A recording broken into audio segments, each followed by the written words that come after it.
Pemerintah preman.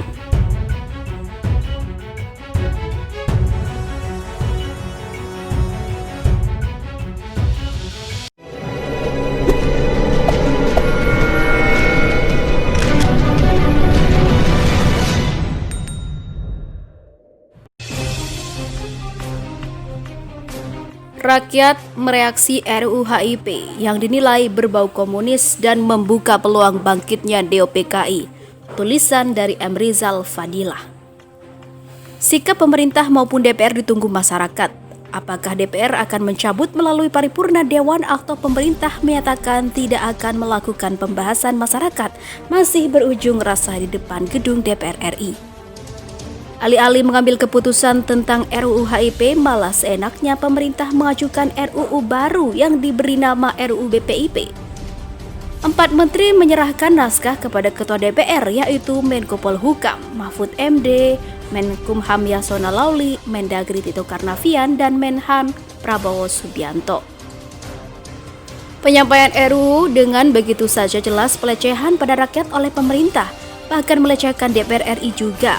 RUU inisiatif Dewan belum tersikapi resmi, usulan baru pemerintah masuk. Pembuldoseran halus, lucunya Dewan melalui Ketua Puan Maharani sangat bahagia.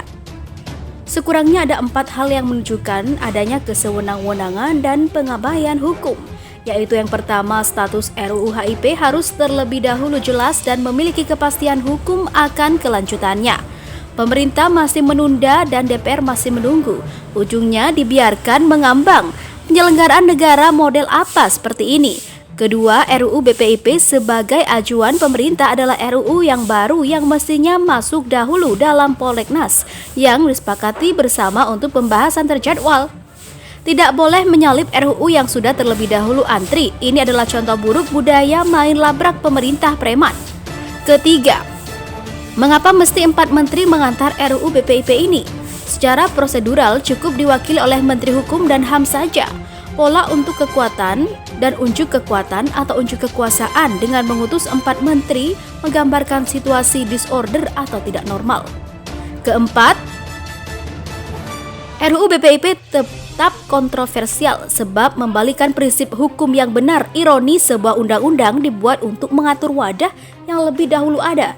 Semestinya undang-undang dahulu baru dibuat wadah untuk melaksanakan undang-undang. Ada pemaksaan dan dipastikan berkonten tidak aspiratif. Keberadaan BPIP masih dipertanyakan urgensinya. Desakan agar BPIP dibubarkan juga cukup keras terdengar.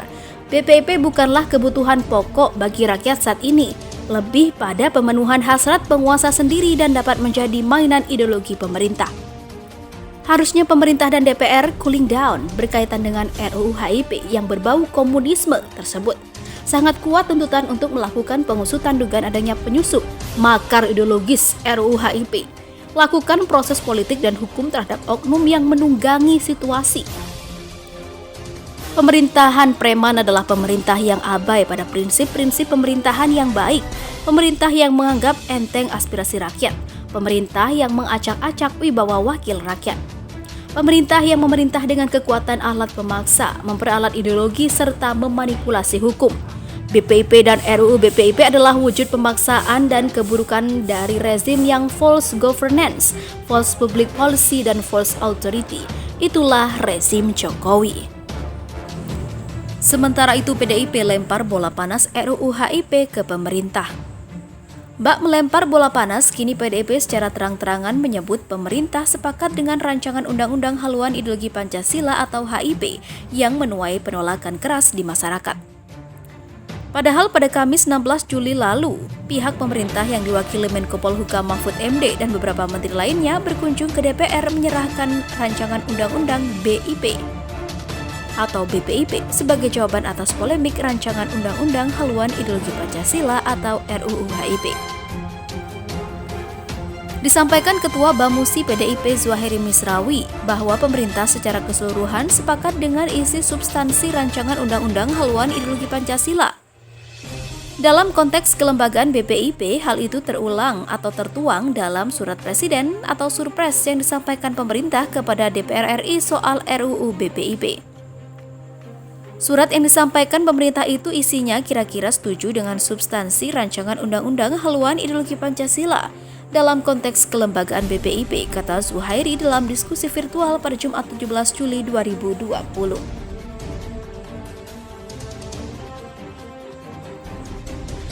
Karena salah satu isi dari HIP itu adalah memperkuat kelembagaan BPIP, ujarnya menambahkan.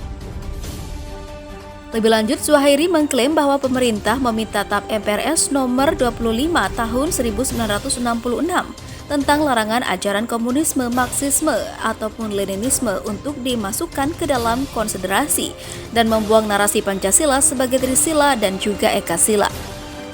Menurut Zuhairi, pemerintah telah menganggap RUU HIP secara material sudah berlalu dan digantikan dengan RUU BPIP. Apa perbedaannya? Perbedaannya kalau RUU HIP itu terdiri dari 10 bab 60 pasal. Di dalam RUU BPIP hanya terdiri 7 bab dan 17 pasal. Singkat saja, saya kebetulan juga memegang RUU BPIP ini, jadi itu memang berubah total, kata Zuhairi menegaskan. Kebangkitan PKI mitos, benarkah? Dugaan adanya intervensi Partai Komunis Tiongkok dalam sendi aspek politik dan pemerintah di negara tetangga Australia semakin mengemuka belakangan ini. Sementara isu dengan konteks serupa juga masih sangat di tanah air atau hangat di tanah air melalui polemik RUU HIP. Meskipun rancangan telah mendapatkan perbaikan dan dia ditangguhkan sementara pembahasan, lalu apakah isu komunisme memang menjadi hal yang genting atau diantisipasi saat ini? Jika ya, mengapa demikian? Ada hal yang cukup menarik saat demonstrasi multi-isu di depan gedung Parlemen Senayan. Kemarin, saat salah satu kelompok demonstran yang menyuarakan isu rancangan undang-undang haluan ideologi Pancasila membawa poster besar bertuliskan bubarkan PDIP. Polemik RUU HIP sendiri menjadi bola panas saat banyak pihak menduga ada upaya mengusik Pancasila yang merupakan dasar negara serta ideologi Pancasila atau ideologi bangsa. Tudingan minor seketika tertuju kepada PDIP sebagai partai yang telah terkuak menginisiasi keluarnya rancangan regulasi tersebut. Meskipun saat ini poin kontroversial RUU HIP telah diperbaiki dan bahkan belakangan ditunda kelanjutannya, sentimen minor telah kepalang terpatri pada PDIP. Ya, PDIP dan Pancasila seolah menjadi isu yang sangat mudah membara belakangan ini bagi kubu yang memang sebelumnya telah meyakini bahaya laten dan adanya indikasi reinkarnasi komunisme atau Partai Komunis Indonesia (PKI). Bukan rahasia lagi saat Presiden Joko Widodo atau yang biasa dipanggil Jokowi, yang juga kader PDIP, terkesan membawa Indonesia sangat dekat dengan Tiongkok, yang notabene merupakan negara berhaluan komunis. Melalui berbagai kerjasama di bidang ekonomi, hal inilah yang membuat kemudian menjadi pangkal kecurigaan dan presmi atau presumsi tersendiri di mata kubu yang sangat anti terhadap komunisme. Di Indonesia sendiri paling tidak terdapat dua kubu yang memiliki perspektif berbeda dalam hal memilih isu komunisme atau PKI. Selain mereka yang telah disebut di atas, terdapat kubu yang lebih moderat dan cenderung skeptis ataupun tak terlalu ambil pusing dalam melihat isu komunisme di tanah air. Dikarenakan hal tersebut cukup sulit terjadi atau menilai bahwa isu tersebut hanya permainan politik belaka. Pada titik ini, skeptisme buku atau kubu moderat tersebut secara kasat mata tampak memiliki rasionalisasi yang lebih masuk akal. Terlebih lagi mereka yang ada di kubu ini kebanyakan ialah generasi yang lebih muda yang tergolong kaum intelektual. Lantas dengan kecenderungan tersebut, apakah isu yang berkembang belakangan ini mengenai komunisme atau PKI hanyalah mitos belaka? Bagaimana dengan dinamika ideologi yang tersebut sesungguhnya saat ini? Alarm dari negara tetangga. Pada dasawarsa terakhir tak dapat dipungkiri bahwa diskursus terkait komunisme berhalu pada manuver ekspansionis Tiongkok sebagai salah satu terkuat baru di dunia. Ekspansi Tiongkok yang mayoritas berbentuk investasi di berbagai negara tidak hanya bermotif pengaruh ekonomi, tetapi juga politik. Motif politik yang berkamuflase di balik kerjasama ekonomi ini yang bertransformasi menjadi tendensi negatif ketika Australia saat ini tengah menginvestasi campuran tangan ilegal dari Chinese Communist Party atau Partai Komunis Tiongkok ke dalam sistem politik dan sendi vital domestik lainnya melalui perpanjangan tangannya di negeri Kangguru. Kasus yang belakangan mengemuka meningkatkan eskalasi saat Badan Intelijen serta Kepolisian Federal Australia menggeledah properti milik legislator Shakut Moslemen yang disinyalir memiliki hubungan dengan CCP dan turut mendistorsi proses politik yang ada.